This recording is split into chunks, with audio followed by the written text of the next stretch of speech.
Nick Clegg is speaking right now. Let's listen in. Has swept all before it. And south of the border, a fear about what that means for the United Kingdom has strengthened English conservatism too. This now brings our country to a very perilous point in our history, where grievance and fear combine to drive our different communities apart. I hope that our leaders across the United Kingdom realise the disastrous consequences for our way of life and the integrity of the United Kingdom if they continue to appeal to grievance rather than generosity and fear rather than hope. It's no exaggeration to say that in the absence of strong and statesmanlike leadership, Britain's place in Europe and the world and the continued existence of our United Kingdom itself is now in grave jeopardy. And the cruelest irony of all is that it is exactly at this time that British liberalism, that fine, noble tradition that believes that we are stronger together and weaker apart, is more needed than ever before. Fear and grievance have won. Liberalism has lost. But it is more precious than ever, and we must keep fighting for it. That is both the great challenge and the great cause that my successor will have to face. I will always give my unstinting support to all those who continue to keep the flame of British liberalism alive. On the morning of the most crushing blow to the Liberal Democrats since our party was founded, it is easy to imagine that there is no road back. But there is, because there is no path to a fairer, greener, freer Britain without British liberalism showing the way. This is a very dark hour for our party, but we cannot and will not allow decent liberal values to be extinguished overnight. Our party will come back. Our party will win again. It will take patience, resilience and grit, but that is what has built our party before and will rebuild it again. Thank you. Well, there we go. Nick Clegg, Deputy Prime Minister in the last Parliament, resigning as leader of the Liberal Democrats with a stark warning in his analysis of the future for the United Kingdom. Talk first of all about the defeats of so many Liberal Democrats MPs. All right, Nick Clegg there addressing the media after he resigned as the leader of the Liberal Democrats. In the UK, of course, David Cameron all set for a second term as Prime Minister, with his Conservative Party getting a majority in the UK polls. Mr Cameron had vowed to hold a referendum on the UK's EU membership and quick devolution of powers to Scotland and Wales. The Tories were projected to win 329 in the final tally, 3 more than 326 required for a majority in the 650-member House of Commons.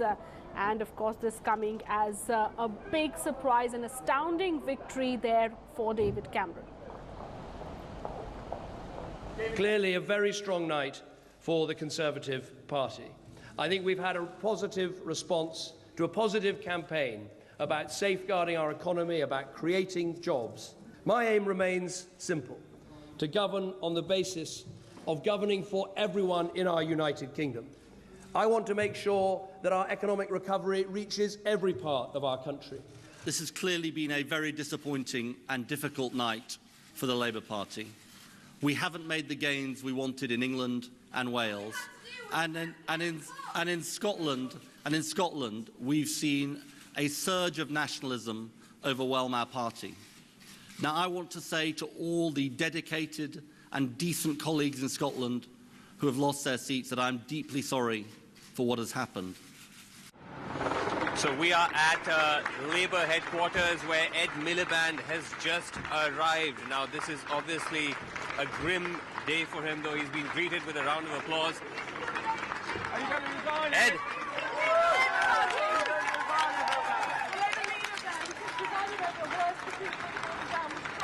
So that was Ed Miliband there, refusing to answer questions about whether he's expected to resign, even though that is what the speculation is, that he, having presided over one of the worst defeats in Labour history, the time may be running out for him. But as we can see, there are still some supporters who came out to cheer him. But this is indeed a very trying time for the Labour Party. We'll have to wait and see if we do hear more from Ed Miliband and whether or not he in fact comes forward to speak to the media. But for the moment, the man who led the Labour campaign in this particular election has come away with a very, very severe defeat, and we'll have to see what his political future now holds for him. With camera person Prem Singh and Rahul Joglekar, Srinivasan Jain at Labour Party headquarters for NDTV. Quite unexpected, to be honest. I think when the exit polls came out and they showed a massive, well, an increase for the Conservatives on the seats that they had before, everyone was pretty surprised. I was very surprised by that. I was somewhat deflated. In a perverse, sadistic way, I'm very happy because a lot of the people I don't like have not been re-elected.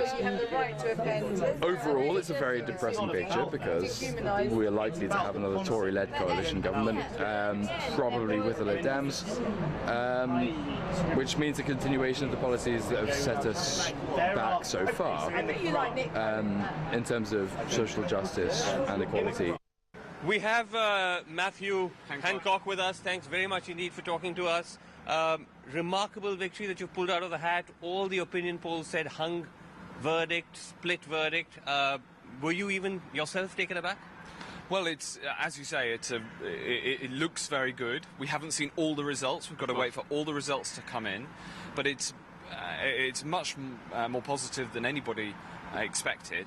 And I think the British people have listened and responded positively to the clear message that we set out, which was that the recovery is on track and we should not throw that away. Right. And we now have work to do to secure that recovery and make sure it benefits all parts of this country.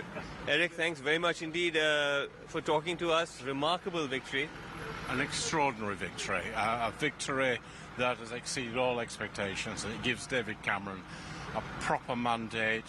We be able to do things, we'll be able to repay the trust of the British people, and we've so much looking forward to another 5 years. But you know, it's extraordinary because you had all these opinion polls in the run-up, and all of them said it's going to be a photo finish, it's going to be a hung verdict, and then you pull this out of the hat. Were you taken aback yourself? Yeah, well, we knew it was different on the ground, but, you know, you begin to doubt all these very clever people that have paid lots of money to come up with these predictions. Well, they were all wrong. Well, Labour says it's actually the Tories that have the media in its pocket.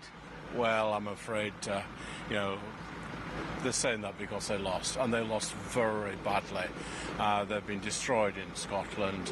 I think they're out of kilter with the people that used to represent them, and I think this is the beginning, possibly the beginning and end of the Labour Party. It's historic. You know, the political firmament, the tectonic plates of Scottish politics have shifted tonight. What we're seeing is a historic watershed. Now, I don't think that's happened overnight. I don't even think it's happened just since the referendum, although I think that has obviously had a big impact. But Labour's been losing touch with the Scottish people over many years now. And tonight, the Scottish people have put their trust in the SNP to make Scotland's voice heard and to stand up for progressive politics, and that's exactly what we intend to do.